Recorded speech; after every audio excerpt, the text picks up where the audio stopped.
Good morning. You're watching Outsiders with Rowan Dean, with Brendan O'Neill and with Piers Ackerman. And I'm delighted to welcome two outsiders for the first time, someone at the kind of pointy end of this whole issue to do with religious discrimination. What's the law? How has the law, the same-sex marriage legislation, impacted on religious schools and the ability of religious schools to teach their religion at the same time as complying with our new same-sex laws? So to join me, I'm delighted to have Dr. Greg Walsh. Thank you. Greg, you're a professor at the... Senior lecturer, sorry, at the University of Notre Dame, yes. Catholic University. Yep. So tell us how the new laws have impacted you, or more importantly, what you fear the new legislation might do or not do. That's right. The laws haven't changed yet, but it relates to the Sex Discrimination Act. So the Sex Discrimination Act protects grounds such as sex, as you'd imagine, but a range of other grounds like transgender status, gender identity, marital status. And Labor's introduced an amendment that focuses on students, and what it will do is it will affect religious schools, religious tertiary institutions, and also any religious organisation involved in teaching. It will limit their ability or prevent them from denying admission, expelling students, limiting students' access to a benefit, or imposing a detriment on grounds protected by the Sex Discrimination Act. And what does this mean for... So we keep hearing about whether gay teachers can be kicked out of school or gay students can be kicked out of school. What's your fear regarding that? Well, that's a good point, because most people are in favour of the law changing on this basis. So a lot of religious leaders came out and said, we don't want the ability to expel students on the grounds that they're gay or transgender. We don't want that. We're happy for the law to change on that basis. If the amendments were just doing that, no one would care. But they're going much further than that. They're going to affect possibly every aspect of how a religious school, religious university, religious organisation operates, because it will prevent the schools engaging in conduct that will be considered to be imposing a detriment or withholding a benefit on these grounds. And so that's very broad terms. We don't know how So we don't know what benefit means and what detriment. Exactly. Brendan went to a Catholic school. Were there gay kids in your school, Brendan? I'm sure, yes, of course. But were they kicked out? Did they feel threatened? No. And I think a similar thing is happening in Britain since the passing of our same-sex marriage law as well, where Catholic schools are now under pressure, extreme pressure, to teach that same-sex marriage is of equal value as opposite-sex marriage, or what we used to call marriage, and which I find quite terrifying, because basically what that means is you can be pressured by the government to say something, to teach something that you don't actually believe. And we see similar incidents in relation to cakes. There was obviously the famous incident in Belfast in Northern Ireland, where a Christian baker refused to make a cake, not on the basis that the people who wanted it were gay, but on the basis that they wanted him to write something on the cake that he didn't believe was the right thing to say. So I'll just quickly update you on a West Australian version of that, which is where a guy who does photographs, does beautiful, quite creative wedding photographs. That's his whole thing. He was forced to, I think his name's Jason Tay from memory, he was forced to, he said to a gay couple who wanted some photographs done, I think, of their kids, he said, well, look, I'm happy to do the photographs, but I'm just warning you, I am known for my, heterosexual marriage is my thing. So I'll do the photos, but I'm just letting you know. They then went, oh, hang on, and all the rest.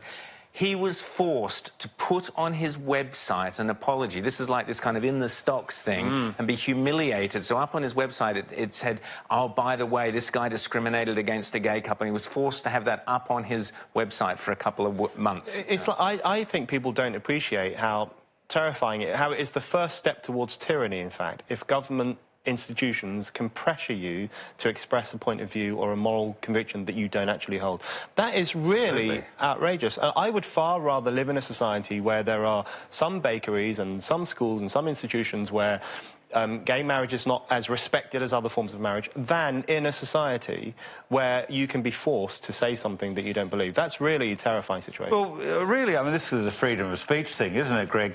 But we have halal butchers, you know, and meat is killed in some way, like we have kosher butchers and so forth. You choose whether you want to eat halal or kosher, or just go to the regular butcher shop and buy your pork and chicken and sausage. I like my vegans with a nice bit of pepper on it. And some of these butchers even stop, vegan sausages for you, Rowan. That's right. But the point is there's choice. And the totalitarians who are behind these, driving these things, don't want any choice, but they do want to force you into a particular mindset. But they want to get at the kids as young as 4, as we saw in that climate demonstration. So what, Greg? So how does a Catholic school deal, for example, with a transgender kid? So if it's a boys' school, are boys' schools illegal now? I don't know. They are. Are they? They are. They're allowed under the Act, yes. You can Okay, so what if the boys' school and one of the boys says, I'm a girl now? What happens then? Yeah, so that's very unclear as to what's going to happen if these laws pass. What will it mean if, say, a 16-year-old boy decides that he's now a girl? Will that mean that everyone at the school has to start treating this person as though they are a girl, use the pronouns that allow them to dress in the way they want to, But treat it's a them in boys' every school. way? Exactly, but we don't know how that's going to operate. So can the kid go, stay, leave? What happened? But that's the thing. What's happened in Britain? Because Britain's always 5 years ahead of us. So what's... All of this is happening right now in Britain. The Girl Guides recently decided that they would allow boys who identify as girls to join the Girl Guides. So this is people. These are individuals who are biologically male who can now join the Girl Guides, which is traditionally a space just for girls. In schools, there is a girls' school in the UK where the headmistress has said that she has stopped using words like girls because some of the girls might actually identify as boys. I mean, it is crazy. It's a minefield. Well, we've seen that at Sydney University, where the Vice-Chancellor, Michael Spence, is using these gender-neutral, totally ungrammatical words. Well, he shouldn't be the vice... This guy's paid $1 million and he can't even use the English language the way it was designed. It's a real loss of... It's a real loss of adult authority. Brendan. When I was at school, if you turned up with your tie slightly to one side, you got in trouble. Right. Now, teachers won't even say to a boy, you're a boy. That's what you are. Now, when you're 18 and you leave school and you go off into the world, you can be whatever you like. But you're at school, we have to instruct you and lead you and tell you what you are. And in this case, you're a boy, not a girl. People are unwilling to say that. There's also freedom as well, so there's no obligation to attend these schools. Yes. Yeah. Religious schools, a particular religious school that has a conservative approach to gender or any of these kind of issues isn't what you want, then you can transfer to another school, or your parents can send you to that school. There's no obligation to attend these particular schools, and so there's kind of a conflict, because the one thing they're talking about how much they value diversity, but then they're going to... Yeah. So there's no choice. Undermine their diversity. Yeah. They value their diversity, but not your diversity. So what are the Catholic schools, so how are you campaigning? The independent schools. The independent schools, how are you all... Are you getting together? Is there a push to... Well, part of the problem is it's just happened so quickly. It's only been 2 weeks of an inquiry. Senate inquiry, they had 2 weeks, they had submissions. They had very few submissions considering the short period of time. It was 150 submissions. The Ruddock report, they had 16,000 submissions, which indicates this is an incredibly important issue for people who are religious, who have... And no one's seen the Ruddock report apart from the bit that Malcolm Turnbull thoughtfully leaked to try and damage Scott Morrison. Which was just happened to... Oh, here you go, journo, one of his favourite journos. Totally misreported. Here you go, ABC. That's right, yeah. You know, making the suggestion that this is what Ruddock was proposing, i.e. give schools the authority to toss kids out. Yeah. That was in the old legislation, which Labor had happily lived with. Yes, that's right. So what's the ideal for the independent schools to see? Well, I think is it no legislation or is it new choice? Legislation? Go back to choice. Sure, but I think it's fair enough to change the laws so you remove the ability of schools to dismiss students solely on the basis that they're gay, solely because they're transgender. Everyone's in favour of that, including the religious leaders who control these religious schools. So if there are going to be changes, limiting it just to that would be appropriate, and that's what Scott Morrison promised to do during the Wentworth by-election. Yeah. But the amendments that are being proposed will go so much further than that. And we're not actually sure what the impact will be. And so we know that there's all these things that are going to happen because we've seen what's happened to the UK. So the Parliament should address that. Do they want it to be a case that every single religious school will be forced to identify or just to say that this boy is now a girl and treat them accordingly under this law? If they don't want that to happen, then they should make it clear in the amendments. But they're deliberately, some of them at least, they're deliberately going to keep it ambiguous because they know that when it gets to court, there's a good chance that the judge... An activist judge. Exactly, they're going to interpret it and apply it in a way which they want to apply it, but they won't say it at the parliamentary stage because that will jeopardise the amendments. So. No, they have to. What a mess. What a make mess. sure that these things are well defined before they get into the hands of activist judges. Yep. Well, it's even having a detrimental effect on the Spanish choice, or well, not detrimental, how dare I say that, sorry, an intriguing effect on the Spanish choice for the Miss Universe, who is now, one of the contestants is transgender Miss Universe, and we've got a little clip of him, her, Zir. What's the latest word that I'm allowed to use? Z? Z, yeah. So we have a situation where the transgender Miss Universe is a he wandering around. Anyway, whatever. Not a he. Sorry, I can't say that. I'm totally confused. I get completely lost on this issue. Greg, what are you going to do?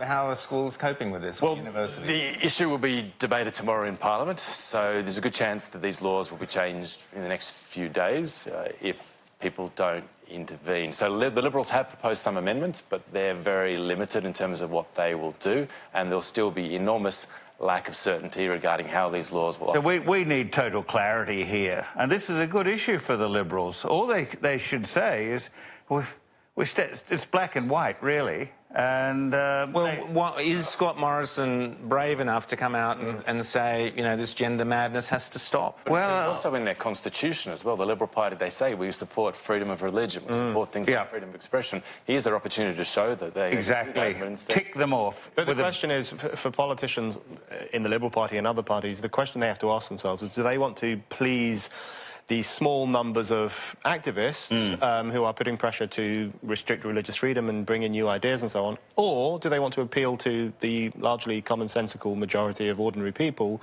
who probably think these things are going too far and happening too fast, and that religious schools should be able to defend some of their rights? So politicians often make the wrong choice on that. Absolutely. But I would hope Scott Morrison makes the right one. Well, you know that there's a Twitter storm.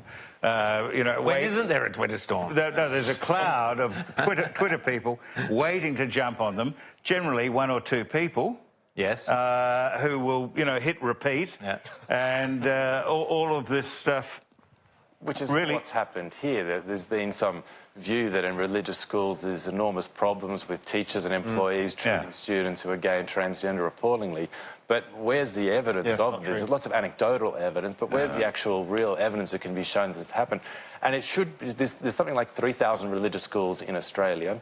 There's about a million students attending these schools. All of them have smartphones in their pockets. They can easily obtain evidence. If any of these teachers or any employees are treating transgender or gay students appallingly, there should be all this video evidence. It's a virtue signalling platform for a handful of Greens and a handful of Labor people, and unfortunately our mainstream politicians just get cowed by this bullying. Absolutely. Well, the Tory party in Britain is the most fervent supporter of the Gender Recognition Act, which would allow anyone to change their gender without any form of intervention. And that's supposed to be the Conservative Party. They're supposed to conserve tradition. Well, that's what's happened in the Northern Territory, as I was saying earlier. And Tasmania. And the reason given, Greg, for them changing these laws is simply because of the same-sex marriage legislation, which at the time, many of us, yourself included, Sophie York, others, did a great job campaigning, saying there would be this slippery slope where once you change the law, it wasn't whether gay people get married or not, that was irrelevant, that all these other legal ramifications would come about. We were poo-pooed, pillar to post, told we were homophobes, we were transphobes, we were this, that, and blah, blah, blah, and yet every single thing we predicted is coming true, including, as I said, Spanish Miss Transgender Universe. Let's have a quick look at her, and we'll go to a break, and there she is, Spanish beauty queen, set to become the first transgender Miss Universe contestant. Good on her. I hope he or she wins. Thank you, Greg Walsh, Dr. Greg Walsh. Thank you so much for coming on to Outsiders.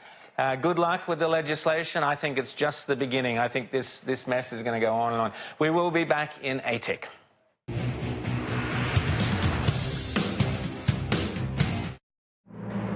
The all